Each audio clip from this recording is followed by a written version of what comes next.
Hello friends, शुरू करते हैं आज का लेक्चर साइंस का लेक्चर शुरू करते हैं, जिसमें हम आज कोशिका संरक्षण के बारे में पढ़ेंगे। क्या पढ़ेंगे हम? कोशिका संरचना के बारे में, जिसमें हम संरचना के प्रकार,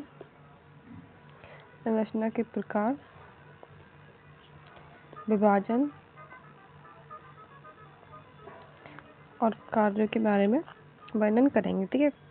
सबसे पहले कोशिका संरचना होती क्या है? जीवित जीवों के भीतर कोशिकाओं के अध्ययन में उनकी संरचना, कार्य और अंतरक्रियाएं शामिल होती हैं।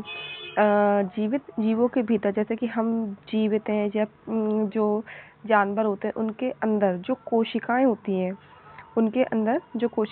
हैं, संरचनाएं जो कार्य और क्रियाएं करती हैं, वह कोशिका के अंदर आती हैं। इसमें कोशिका जीव विज्ञान के विभिन्न तत्व शामिल किए गए हैं, जिसमें उनका संगठन, शरीर विज्ञान, विकास और कोशिका के भीतर होने वाली क्रियाएं शामिल होती हैं। ठीक है। कोशिका सभी जीवित प्राणियों की मूल संरचनात्मक। देखो, अगर आप वहाँ मेंस में गए और मेंस में आपको लिखने के लिए आया, तो आपको सिर्फ ये 3 शब्द याद रखना है। क्या? मूल संरचनात्मक कार्यात्मक इकाइयों की कोशिका होती है। इसके चारों ओर एक झिल्ली होती है। ठीक है। मतलब इतने से भी अगर तुमने इतना भी याद कर लिया तो ये एक काम हो जाएगा इसमें। और तुम्हें मतलब इतना तो याद करना, उसके बाद और अलावा तुम्हें जो भी याद करना वो करो। इसमें अनुवांशिक सामग्री, कोशिका द्रव्य, कोशिका अंग होता है। ठीक है। इसमें मतलब एक ऐसा होता है, उसमें कोशिका अंदर कोशिका द्रव्य भरा हुआ होता है। ठीक है। कोशिका अंग होता है, कोशिकाएं होती हैं। कोशिकाएं विकास, प्रजनन और चर्चा पढ़नी है। कोशिकाएं विकास और चर्चा मतलब कुछ चिपचिपा पदार्थ होता है, जैसी महत्वपूर्ण प्रक्रियाओं को पूर्ण करती हैं। ठीक है। जीवन के विभिन्न जैविक कार्यों के लिए आधारभूत भूमिका का निर्वाहित करती हैं।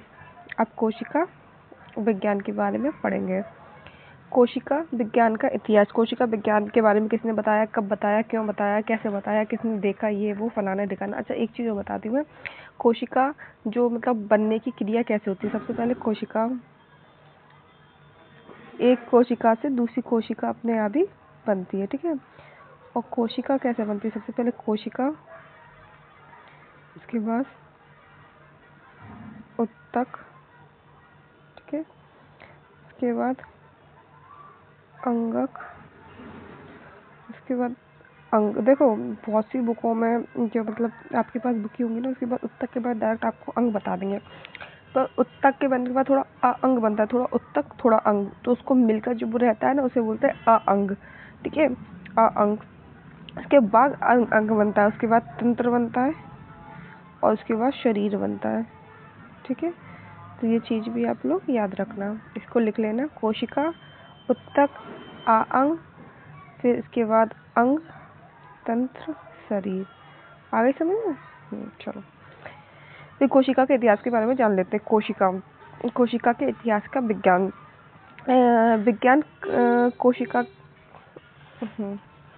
अच्छा, इसके बाद एक चीज़ और मैं जो बताने जा रही हूँ। इसके बाद कोशिका में हम जो कोशिका की सबसे छोटी कोशिका होती है, उसका क्या नाम होता है? माइक्रोप्लाज्मा जेनिटिलियम। ठीक है। टीलियम, माइक्रोप्लाज्मा जेनिटिलियम। ठीक है। आगे समझ में। सबसे छोटी कोशिका क्या नाम है इसका? सबसे छोटी जो सबसे कोशिका होता है, उसका नाम होता है माइक्रोप्लाज्मा जेनिटिलियम। ठीक है। अब उसके बाद सबसे बड़ी कोशिका कौन सी होती है?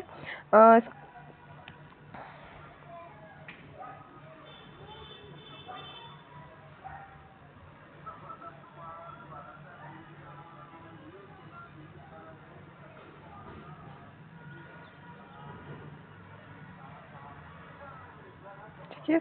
सबसे बड़ी जो कोशिका है वो कौन सी है? शुतुरमुर्ग के अंडे की कोशिका। सबसे लंबी कोशिका तंत्रिका कोशिका। इसलिए मैंने कहा था आप मेरे साथ बैठो तो पेंसिल और बुक लेके पढ़ना है। जैसे कुछ चीज़ होती है जो PDF में नहीं होती, जो मैं अलग से अपनी तरफ से ऐड करती हूँ, ठीक है। सबसे लंबी कोशिका, अब मैं 3 कोशिका पढ़ ली। कौन सी सबसे छोटी कोशिका? माइक्रोप्लाज्मा जेनिटिलियम। दूसरी सबसे बड़ी कोशिका है जो कि शुतुरमुर्ग के अंडे की कोशिका होती है। तीसरी सबसे लंबी कोशिका है जो कि कौन सी होती है? तंत्रिका कोशिका। और उसके अलावा पादपों में जो सबसे लंबी कोशिका होती है, काय में? पादपों में सबसे लंबी कोशिका कौन सी होती है?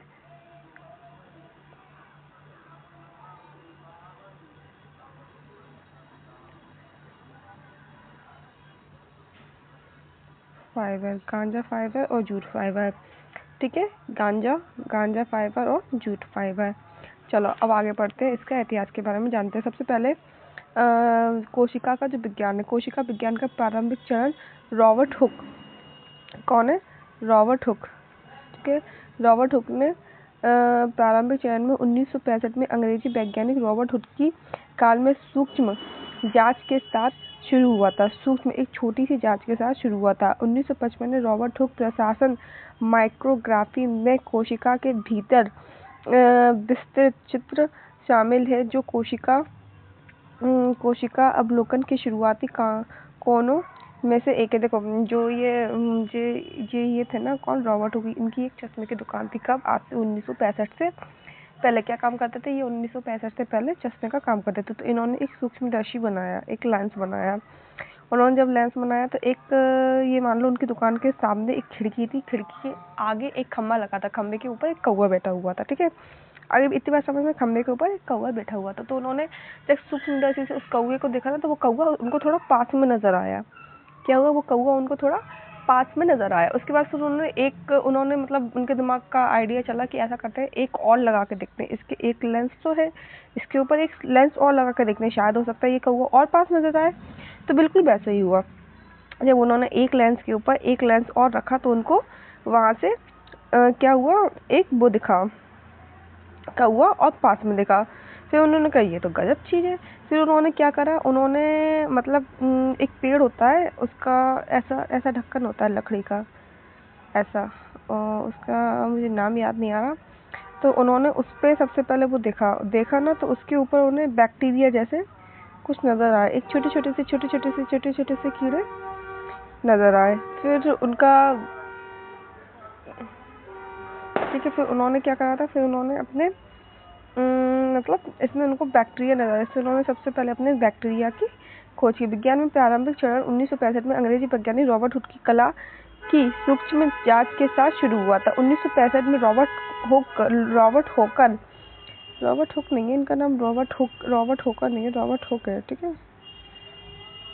रॉबर्ट हुक प्रशासन माइक्रोग्राफी, आगे माइक्रोग्राफी में कोशिका के भीतरी चित्र शामिल है, जो कोशिका अवलोकनों, जो कि कोशिका के भीतरी कोशिका अवलोकनों के शुरुआती रिकॉर्डों में से एक है। शुरुआती रिकॉर्डों में से एक है। रॉबर्ट हुक ने कर्क ऊतकों में देखे गए छोटे छोटे कोष्ठ वर्णन करने के लिए सेल शब्द का प्रयोग किया है। अब उन्होंने जो उसमें छोटे छोटे होता है उसको क्या कहा? शेल का हिंदी मतलब क्या होता है? कोशिका, ठीक है। जो बैक्टीरिया जो छोटे छोटे होते हैं उनको क्या नाम दिया था? शेल नाम दिया था। सेल का हिंदी अनुवाद होता है कोशिका, ठीक है। चलो आंटो, क्या लिखा है? आंटो नहीं है, जो एंटोन वॉन ल्यूवेनहॉक। आगे समझ में, एक बार लिख देती हूँ। एंटोन वॉन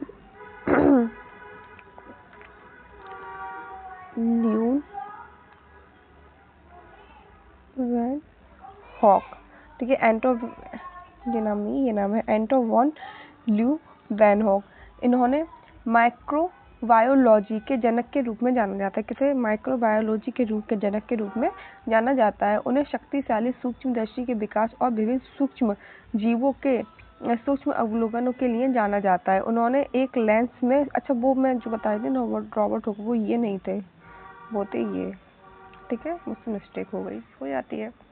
चलो, रॉबर्ट हुक एक एक क्या, उन्होंने कहाँ थे अपन, उन्होंने माइक्रोलॉजी के जनक के रूप में जाना जाता है क्योंकि उन्होंने माइक्रो लेंस की, इसलिए इन्हें माइक्रोलॉजी के जनक के रूप में जाना जाता है। उन्होंने शक्तिशाली सूक्ष्मदर्शी के विकास और विभिन्न सूक्ष्मदर्शियों के सूक्ष्म अवलोकनों के लिए भी जाना जाता है। उन्होंने एकल लेंस सूक्ष्मदर्शी का निर्माण किया जो उस समय उपलब्ध वस्तुओं की तुलना में बहुत अधिक बड़ा कर सकता था। आगे समझ में, बहुत अधिक बड़ा कर सकता था।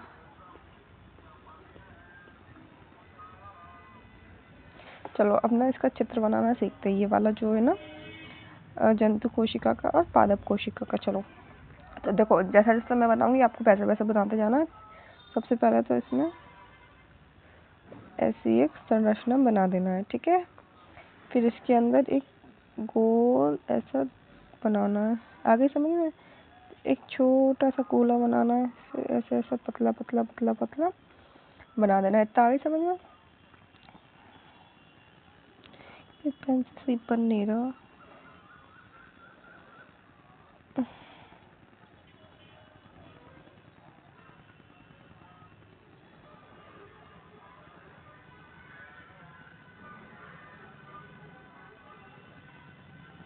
इसको पेंसिल से और अच्छे तरीके से बनाना, ठीक है। ये पेन से ना सही बन नहीं रहा।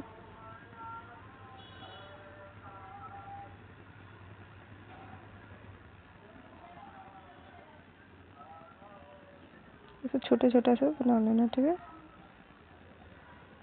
पूरे में बनेगा जब ऐसी एक संरचना बनेगी, ठीक है। इसके बाद एक और बनेगा यहाँ पे, गोला ना होना,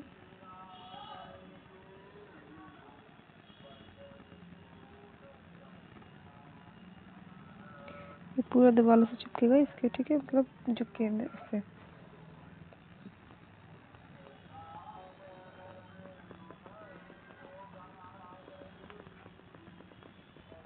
ठीक है। इसके बाद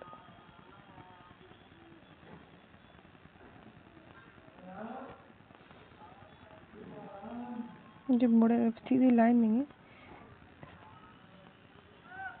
छोटा छोटा छोटा छोटा बारीक बारीक, मैं बस बता रही हूँ इसमें जो है ये चार्ज के बहुत इम्पोर्टेंट।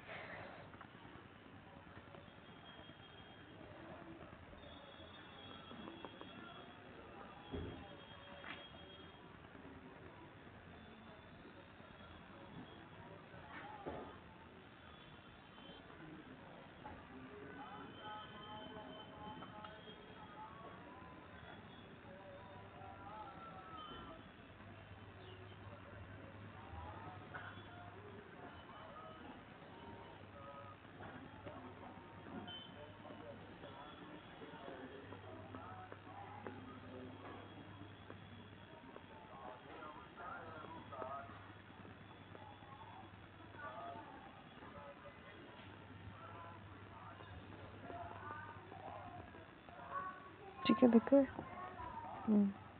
उसके बाद ये धागे जैसी संरचना है, आगे समझने के लिए।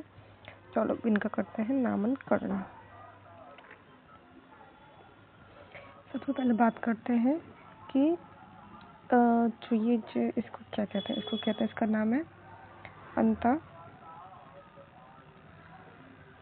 अंतःद्रव्यीय जालिका, ठीक है। उसके बाद बात करते हैं इसकी जो बोला ना, इसको कहते हैं नाभिक, ठीक है। इसके बाद जो ये बीच में, इसको कहते हैं केंद्रिका, ठीक है। उसके बाद ये धागे जैसे पतले पतले है ना, देख रहे हैं ये धागे पतले पतले, इनको कहते हैं माइक्रो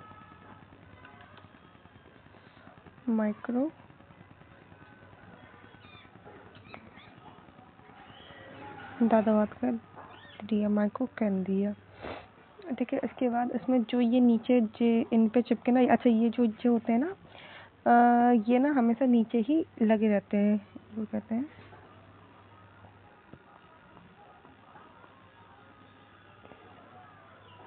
ठीक है। उसके बाद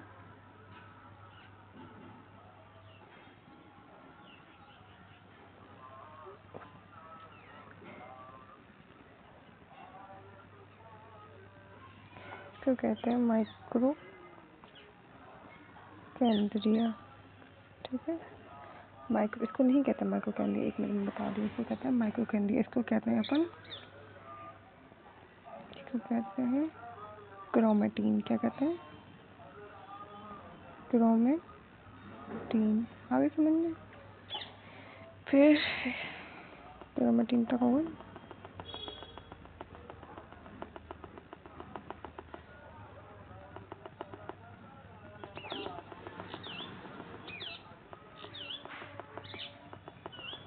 ठीक है, क्रोमेटीन पढ़ लिया हमने। फिर इसके बाद बात करते हैं जो ये होते हैं ना, इनको क्या बोलते हैं? इसको बोलते हैं राइबोसोम। ठीक है। उसके बाद जो ये स्टार जैसा ऐसे बोलते हैं गाल्जी बॉडी।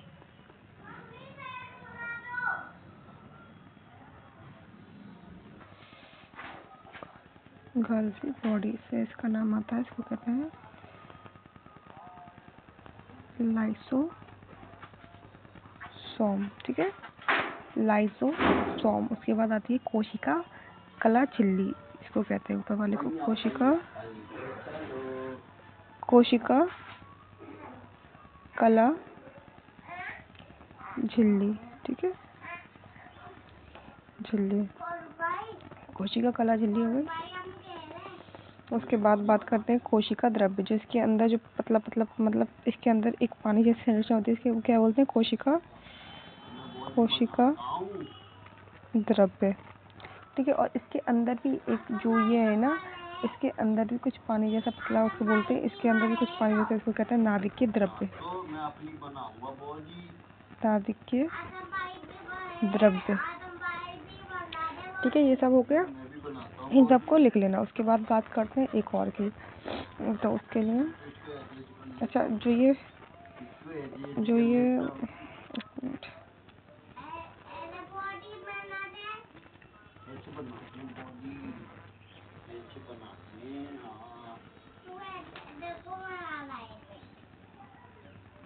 ठीक है। इसके बाद ऐसे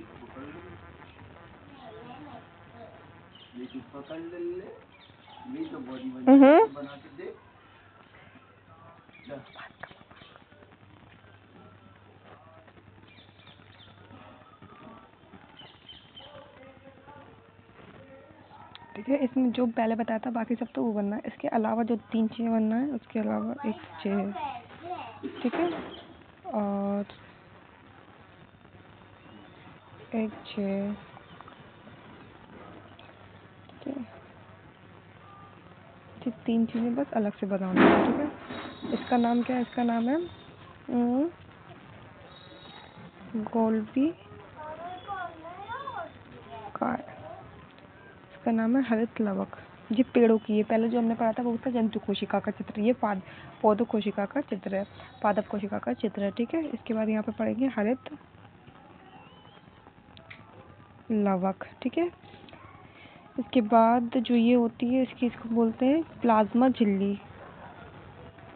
प्लाज्मा झिल्ली। ओके। इसके बाद एक और होती है, कौन सी संरचना होती है?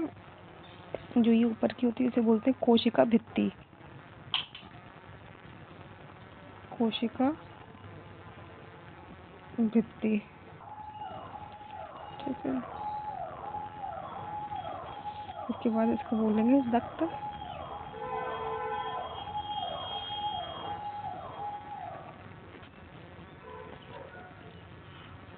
रक्तिकाएं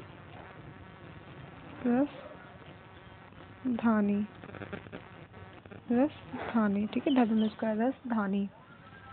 इसके बाद ठीक है, इन तीनों का, हाँ बस यही चीज़ इम्पोर्टेंट, बाकी सब जैसा पहले था वैसे ही इसमें और सब बनेगा। ठीक है, केंद्रिका, नाभिक केंद्रिका, अंता जो बताया था ना, अंतर्जालिका और नाभिकीय द्रव्य, क्रोमेटीन, माइक्रोकेंद्रिया, ठीक है, कोशिका द्रव्य, कोशिका कला झिल्ली, राइबोसोम, सब बाकी सब उसमें जैसे ही बनेगा इसमें। बस इसमें जो चीज़ें अलग अलग थी वो मैंने बता दी।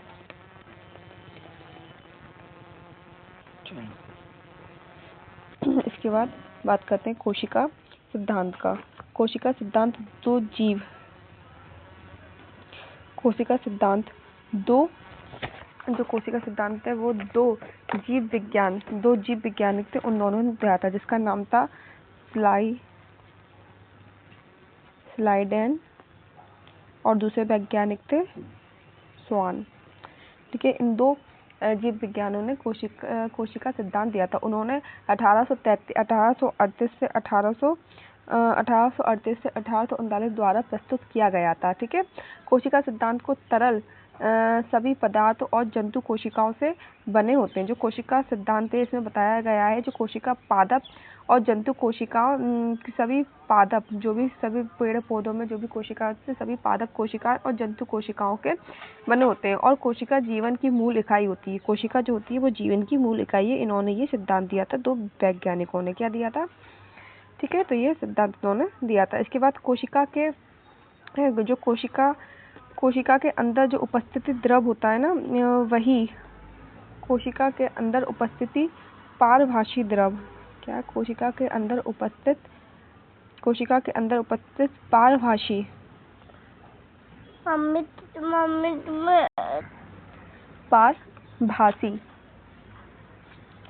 भासी द्रव्य, गाढ़ा और चिपचिपा जो तरल पदार्थ पाया जाता है उसे क्या कहते हैं, इसे कहते हैं प्लोटो। इसके जो कोशिका होती है इसके अंदर जो गाढ़ा, पारभासी और चिपचिपा पदार्थ पाया जाता है उसे बोलते हैं प्रोटोप्लाज्मा। कोशिका द्रव में जो पाया जाता है गाढ़ा, चिपचिपा और तरल पदार्थ पाया जाता है, जो कि इसमें प्रोटोप्लाज्मा के नाम से इसको जाना जाता है। केंद्र के भीतर द्रव्य होता है, जो केंद्र मैंने भी बताया था चित्र बना के, उसके भीतर भी द्रव्य होता है। पहले क्या है, ये कोशिका के भीतर का द्रव्य बता रहे हैं, इसको क्या कहते हैं, इसको प्रोटोप्लाज्मा कहते हैं। अब इसके अंदर भी जो इसके अंदर एक वो बना रहता है ना, इसमें केंद्र रहता है, केंद्र के भीतर जो द्रव्य होता है, केंद्र के अंदर जो द्रव पाया जाता है उसे कोशिका द्रव्य के नाम से जाना जाता है। ये हमने नॉर्मली चित्र में देख ही लिया है, कोशिका द्रव्य के नाम से जाना जाता है। आगे समझ में। ठीक है, तो और एक बात और, कोशिका द्रव्य के अंदर कोशिका अंग जैसे राइबोसोम, लाइसोसोम, लवक, माइक्रोकॉन्ड्रिया आदि उपस्थित होते हैं, जिनके अलग अलग कार्य होते हैं। जो कोशिका द्रव्य होता है, इसके अंदर जो अलग अलग वो होते हैं का जो बारी बारी मैंने बताया ना, उसके अंदर क्या क्या होते हैं, जो राइबोसोम, ये सबसे ज़्यादा इम्पोर्टेंट है, राइबोसोम, लाइसोसोम, ये भी इम्पोर्टेंट है, और इसके बाद लाइसोसोम, लवक और माइक्रोकॉन्ड्रिया, ठीक है, आदि जो उपस्थित होते हैं, जिसमें अलग अलग अपना अपना स्वयं कार्य करते हैं। उसके बाद केंद्र के भीतर द्रव होता है, केंद्र के भीतर जो केंद्र होता है उसके भीतर द्रव होता है, और केंद्र द्रव में महीन धागों की संरचना पाई जाती है। हमने वो भी देखा था, केंद्र के भीतर एक द्रव होता है, उसमें यहाँ पे महीन छोटे छोटे धागे पाए जाते हैं, की संरचना पाई जाती है, जिसे क्रोमेटीन जाल कहते हैं। जिसे क्या कहते हैं, क्रोमेटीन